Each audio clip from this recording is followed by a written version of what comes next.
The phone rang at 7:43 a.m. on a Tuesday morning, jarring me awake from the first decent sleep I'd had in weeks. I almost didn't answer. Unknown number. Probably spam. But something made me swipe to accept the call. Marcus? Marcus, is that you?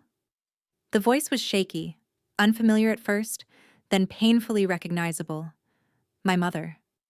Mom? I sat up in bed, my heart already racing. We hadn't spoken in 5 years. 5 long, silent years since they'd made their choice crystal clear. Oh, thank God. Marcus, we need to talk. It's about Sophia. She's in trouble, real trouble, and we need your help. The irony wasn't lost on me. After years of radio silence, after being cut out of family gatherings, holidays, and even my grandfather's funeral because I caused too much drama by refusing to enable my sister's increasingly destructive choices, now they needed me. What kind of trouble? I found myself asking, though part of me wanted to hang up immediately. She owes money, a lot of money, to some very bad people. Mom's voice cracked. Marcus, they're threatening her. She has until Friday to pay them back or... She couldn't finish the sentence. How much money? $260,000. I nearly dropped the phone. Jesus Christ, Mom. What did she do? It doesn't matter what she did. She's family. She's your sister. And we need you to help us save her. Family. The word that had been weaponized against me for years, used to justify every request to bail Sophia out of her latest crisis while simultaneously excluding me from anything that mattered. Family dinners where I wasn't welcome because I'd upset Sophia by refusing to lend her money.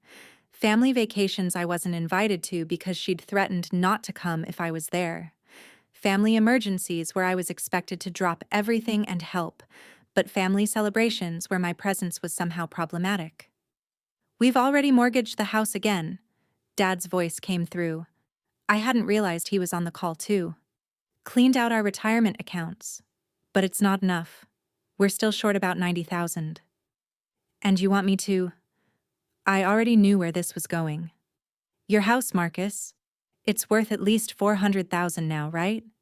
You could sell it, help Sophia, and still have money left over for yourself. My house. The house I'd bought with my own money, worked 60-hour weeks to afford, spent every weekend for 2 years renovating with my own hands. The house where I'd built my life, where I felt safe and secure for the first time since childhood. The house I'd invited them to see exactly once. They'd never come. You want me to sell my house? I said slowly, to pay off Sophia's gambling debts. They're not gambling debts, Mom said quickly. It was an investment that went wrong. I laughed, a harsh sound that surprised even me. Mom, you don't owe money to every bad people because a stock pick didn't pan out. What did she really do? Silence, the truth, Mom. She was trading cryptocurrency with borrowed money. Lots of borrowed money from people who aren't banks. Loan sharks. My sister had borrowed $250,000 from loan sharks to play cryptocurrency roulette, and now my parents expected me to liquidate my life's work to save her from the consequences of her choices. I need to think about it, I said. Marcus, there's no time to think. She has 3 days. I said I need to think about it. I hung up. For the next hour, I sat on my back porch, coffee growing cold in my hands, staring out at the garden I'd spent 3 years cultivating. Every plant, every stone, every piece of this place was something I'd chosen, something I'd earned. This house wasn't just where I lived. It was proof that I could build something good despite everything.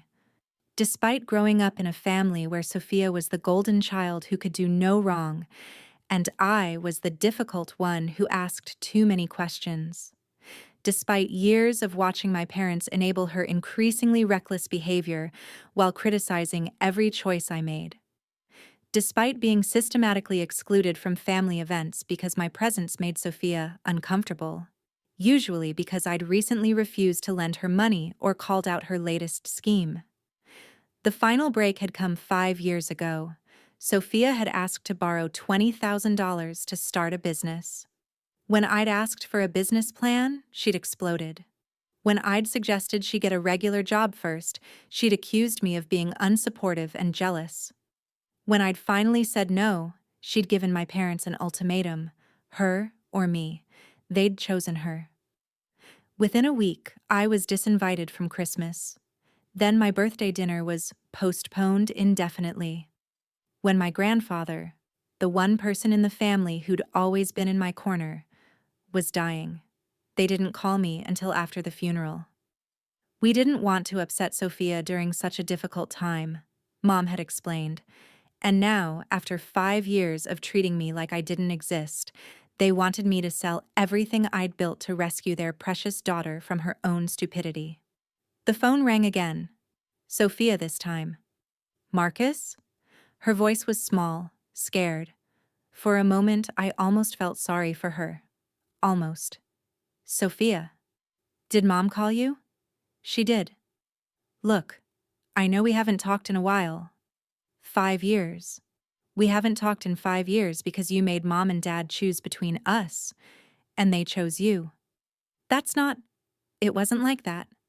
What was it like, Sophia? You were always so critical of me, so judgmental. Everything I did was wrong in your eyes. I asked you for a business plan. That's not criticism. That's basic due diligence.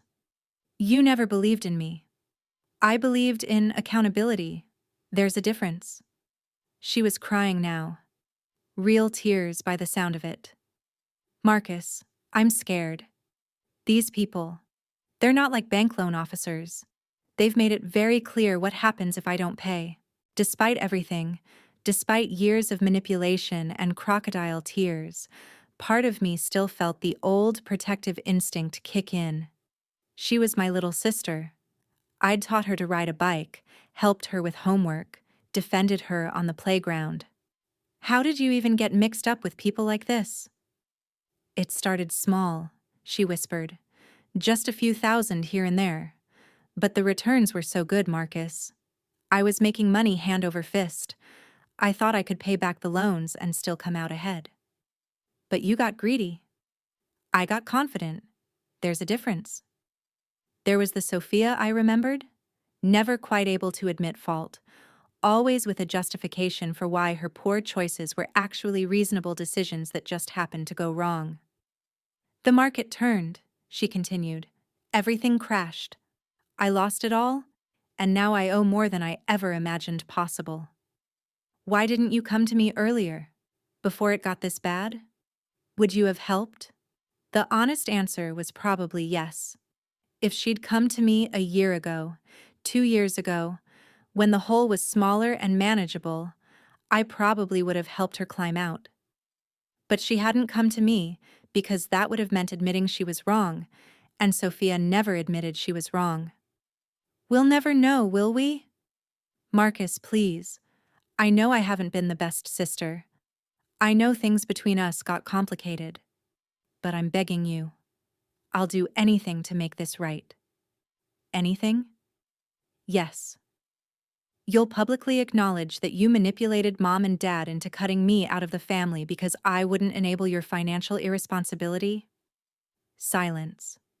You'll call every family member who was told lies about why I wasn't at Grandpa's funeral and tell them the truth? More silence. You'll insist that Mom and Dad invite me to Christmas this year, and if they refuse, you won't go either. Marcus. That's what I thought. You'll do anything except the things that actually matter. It's not that simple. It never is with you. I hung up again. That evening, I drove to the old neighborhood. My parents still lived in the house where Sophia and I had grown up, a modest 2-story in a middle-class subdivision that had seen better days. I parked across the street and just sat there for a while, watching lights flicker on in windows as the sun set. This had been my world once, the house where I'd learned to cook from Mom, where Dad had taught me to change oil and throw a curveball. The driveway where I'd practiced free throws until my arms ached. The front yard where Sophia and I had built snow forts and caught fireflies. When had it all gone so wrong? I knew the answer. It had been gradual, years in the making. Every time Sophia got into trouble, and I was expected to help clean up the mess. Every time I asked reasonable questions and was labeled negative or unsupportive. Every time they chose the path of least resistance, which always meant appeasing Sophia and expecting me to understand. I'd understood, all right. I'd understood that I was the designated family problem solver, valued only for my willingness to sacrifice for someone who wouldn't cross the street to help me. I'd understood that my role was to be responsible and reliable and endlessly forgiving, while Sophia got to be the beloved screw-up whose mistakes were always someone else's fault. Walking up to the front door felt like stepping back in time. The doorbell still played the first few notes of Für Elise, Mom's choice from when we were kids. The porch light was the same fixture I'd helped Dad install when I was 15. Mom answered the door, and for a moment we just stared at each other. She looked older, grayer, smaller somehow. Marcus. She stepped back to let me in. I wasn't sure you'd come. The house smelled the same, lemon pledge and the vanilla candles Mom had always favored. Family photos still lined the hallway, but I noticed something that made my chest tighten. They'd been edited. Pictures that used to include me now showed just Sophia with various relatives. Group shots had been cropped to remove me entirely. I'd been erased. Dad appeared from the kitchen, looking uncomfortable. We'd always been closer than Mom and I were, bonded over sports and tools and bad action movies. Seeing disappointment in his eyes 5 years ago had hurt worse than Mom's lectures. "Son," he said, then seemed to realize he'd used an endearment I hadn't earned in years. "Marcus, thank you for coming." We sat in the living room where I'd done homework and watched Saturday morning cartoons. Sophia was there too, perched on the edge of the sofa like a bird ready to take flight. She looked terrible, hollow-eyed and thin, her usually perfect hair unwashed and stringy. "I'm going to sell the house," I said without preamble. The relief that washed over their faces was almost heartbreaking. Mom actually sobbed, but not to pay Sophia's debts. The relief died. "I'm selling it because I've realized I can't stay in this town anymore. Too many bad memories. Too many reminders of a family that decided I wasn't worth keeping around." "Marcus, please," Dad said. You never meant to cut me out? You never meant to exclude me from Grandpa's funeral? You never meant to spend 5 years treating me like I didn't exist?" "You were so angry all the time," Mom said. "Every family gathering became an argument. Sophia would leave in tears, and it was easier to get rid of me than to hold her accountable." "That's not fair," Sophia spoke up. "You don't understand the pressure I was under. The expectations to be a functional adult? Yeah, those are really unreasonable." "You always had it easier," she continued, her voice gaining strength. "You were always the smart one, the responsible one. I was just the pretty one who was supposed to marry well and look good in family photos. So you decided to prove everyone wrong by borrowing $250,000 from criminals. I was trying to make something of myself. I was trying to prove I could be successful too. By gambling with money you didn't have. It wasn't gambling, it was investing." And there it was, 5 years later, and she still couldn't admit what she'd done, still couldn't take responsibility, still blamed everyone else for the consequences of her choices. "You know what?" I stood up. "You're right. I am selling my house, and I am going to use the money to disappear from all of your lives permanently, move somewhere none of you can find me, start over completely." "Marcus, no." Mom was crying now. "We're family? Family doesn't abandon family." "You're absolutely right, Mom. Family doesn't abandon family, Remember that. I headed for the door. Wait! Sophia jumped up. You can't just leave me to deal with this alone. I turned back to her. Watch me. Those people will kill me. Then maybe you should call the police instead of expecting your estranged brother to save you. The police can't help with this kind of debt? Then maybe you shouldn't have created this kind of debt. I was almost to the door when Dad's voice stopped me. What do you want, Marcus? I turned around slowly. What do I want? To fix this. To help Sophia. What would it take? They were all staring at me now, and I realized this was my moment. Not just to help, or not help, but to finally say everything I'd been carrying for 5 years. I want an apology, a real one, not, I'm sorry you feel that way, or, I'm sorry things got complicated. I want acknowledgement of what actually happened. What do you think happened? Mom asked. I think Sophia spent years manipulating you into choosing between us every time I refused to enable her bad decisions. I think you found it easier to appease her than to parent her.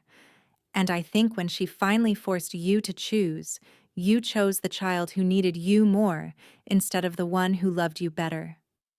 The silence stretched out until it became uncomfortable. I also want every family member who was told lies about me to hear the truth. I want to be invited to Christmas this year. And I want Sophia to get professional help for whatever compulsive behavior led her to borrow money from loan sharks to day trade cryptocurrency. And if we do all that, Dad said slowly, you'll help with the money? I'll consider it. More silence. Then Sophia laughed, a bitter sound. This is just like you, Marcus, making everything about you even when someone's life is in danger. Making it about me? I've been out of your lives for 5 years. You called me? Because we need help. Because you need money. There's a difference. Fine, she exploded. Fine, I'll do whatever you want. I'll apologize to everyone. I'll go to therapy. I'll invite you to Christmas myself. Whatever it takes. I studied her face, looking for sincerity. What I found instead was desperation and calculation. She was saying what she thought. I wanted to hear to get what she needed. You don't mean any of that. I do. I swear I do. No, Sophia. You're saying what you think will manipulate me into saving you, just like you manipulated Mom and Dad into cutting me out. You haven't changed at all. I opened the door. Marcus, please. Mom's voice was breaking. She's your sister. No, I said, looking back at the 3 of them, the people who'd raised me, shaped me, and ultimately rejected me. She was my sister. But sisters don't hold their families hostage with ultimatums. They don't demand that parents choose between their children. And they don't disappear their siblings from family photos like they never existed. I walked out, closing the door gently behind me. The next morning, I called a real estate agent. By Friday, the day Sophia's debt was supposedly due, my house was listed, and I had 3 showings scheduled. I'd also called my boss to discuss a transfer to our Seattle office, something I'd been considering for months anyway. My phone rang constantly. Mom, Dad, Sophia, even a few cousins who hadn't spoken to me in years. I let them all go to voicemail. Saturday morning, I was in my garden pulling up the last of the summer vegetables when I heard a car door slam in my driveway. I looked up to see Sophia walking toward me, and for a moment I thought she might have been beaten up. She had a black eye, and her lip was split. Jesus, Sophia. What happened? I couldn't pay them, she said simply. So they sent a message. Despite everything, seeing her hurt triggered my protective instincts. Did you call the police? And tell them what? That I borrowed money from criminals and they hurt me when I couldn't pay? They'd probably arrest me too. She sat down heavily on my back steps. I'm scared, Marcus. Really scared. How much time did they give you? Another week. But only if I can give them $50,000 by Monday as a show of good faith. Where are you going to get $50,000? She looked up at me with those big brown eyes that had gotten her out of trouble our whole childhood. I was hoping you might have an idea. Sophia. I know you think I'm selfish and irresponsible. You're probably right. But I'm also terrified and desperate, and I don't know what else to do. I sat down next to her on the steps. Why didn't you come to me sooner? Pride, I guess. And shame. I knew you'd been right about me all along, and I couldn't face admitting it. What were you right about? That I was spoiled and reckless and used to having other people clean up my messes. That I manipulated Mom and Dad into taking my side because it was easier than actually growing up. I studied her profile. And now? Now I'm 28 years old and I've made a mistake that could get me killed. And the only person who might be able to help me is the brother I spent 5 years pretending didn't exist. For the first time in our adult lives, she sounded genuinely remorseful. Not manipulative or calculating, just, sorry. The thing is, I said carefully, even if I sold my house tomorrow, I couldn't get you $250,000 in cash by Monday. I know. I've been thinking about that all week. And? She turned to look at me directly. I think I need to disappear. Leave town, maybe leave the country. Start over somewhere else. They'll find you. Maybe. Probably. But what's my other option? Let Mom and Dad lose their house trying to save me? Ask you to give up everything you've worked for? I was quiet for a long moment, processing this new version of my sister, one who seemed to actually be considering other people for once. There might be another way, I said finally. What? You turn state's evidence, help the FBI build a case against whoever you borrowed from. In exchange, you get witness protection. She stared at me. You want me to become a snitch? I want you to help put dangerous criminals in prison while protecting yourself and your family. They'd have to know I was cooperating. These aren't stupid people, Marcus. Which is why you'd need to be in protective custody immediately. She was quiet for a long time, thinking it through. What about Mom and Dad? What about them? Would they be in danger? Possibly, which is another reason to get these guys arrested rather than just paid off. She rubbed her temples, thinking. You really think the FBI would be interested? Loan sharks who operate $250,000 schemes? Yeah, I think they'd be very interested. And you think witness protection would actually keep me safe? Safer than running on your own with no money and no plan. She looked at me with something I hadn't seen in her face in years, respect for my judgment. Would you help me figure out how to contact them? The FBI, I mean? Yeah, I'll help you. That afternoon, we sat at my kitchen table with my laptop, researching FBI field offices and financial crimes units. It felt strange, working together on something, being on the same side for the first time in years. Marcus, she said as I was printing out contact information. Yeah? I'm sorry for all of it, for making Mom and Dad choose, for the photos, for Grandpa's funeral, for everything. I looked at her, really looked at her, and saw something I hadn't seen before. Accountability. I'm sorry too, I said. For being so rigid, for making family gatherings into battlegrounds, for letting my frustration with your choices turn into resentment toward you as a person. You weren't wrong, though. About me, I mean. Maybe not. But I wasn't right about how to handle it either. Monday morning, I drove Sophia to the FBI field office downtown. She'd called ahead and spoken to an agent who specialized in financial crimes and loan sharking operations. They were very interested in what she had to say. I waited in the lobby for 4 hours. When she finally came out, she looked exhausted but relieved. Well, they want me to wear a wire to my next meeting with them. Tomorrow, at 2 p.m. Jesus, Sophia.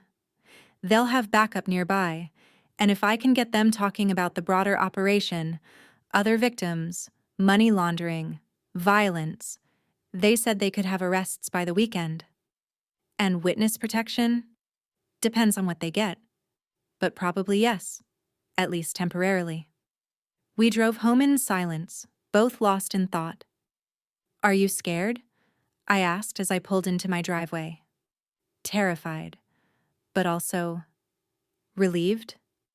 Like maybe for the first time in my life, I'm actually dealing with a problem instead of running from it. That evening, Mom and Dad came over. It was awkward at first. They hadn't been to my house in 5 years, and the last time we'd spoken, I'd essentially told them I was disappearing from their lives forever. But when Sophia explained what was happening, what she was planning to do, they were surprisingly supportive. It's dangerous, Mom said. Everything's dangerous now, Sophia replied. At least this way I'm trying to fix things instead of making them worse. What can we do to help? Dad asked. Just be here when it's over, however it turns out. The next afternoon, I sat in my living room with my parents, waiting. Sophia had called to say she was on her way to meet with her loan sharks, wearing an FBI wire and with federal agents positioned nearby. At 4:17 p.m. she called. It's over, she said, and I could hear the exhaustion and relief in her voice. They got everything on tape. Arrests are happening right now. That was 6 months ago. Today, I'm sitting in the living room of a rental house in Seattle, having taken the transfer I'd been considering. Sophia is in witness protection in an undisclosed location, but we video chat every few weeks. She seems happier than she's been in years, despite everything. Mom and Dad are doing well. Their retirement savings are slowly recovering, and we talk every Sunday now. They visited me here in Seattle last month. Their first time seeing my new place. Their first time really being part of my life in years. I never did sell the house back home. I'm renting it out instead, keeping it as a reminder that some things are worth fighting for, worth preserving, even when everything else falls apart. Sophia texts me regularly now, usually just mundane updates about her new life, her therapy sessions, her part-time job at a nonprofit. She's not allowed to tell me where she is, but she sounds genuinely happy for the first time since we were kids. Last week she sent me a photo, not of herself, she's not allowed to do that, but of a sunset from wherever she's living now.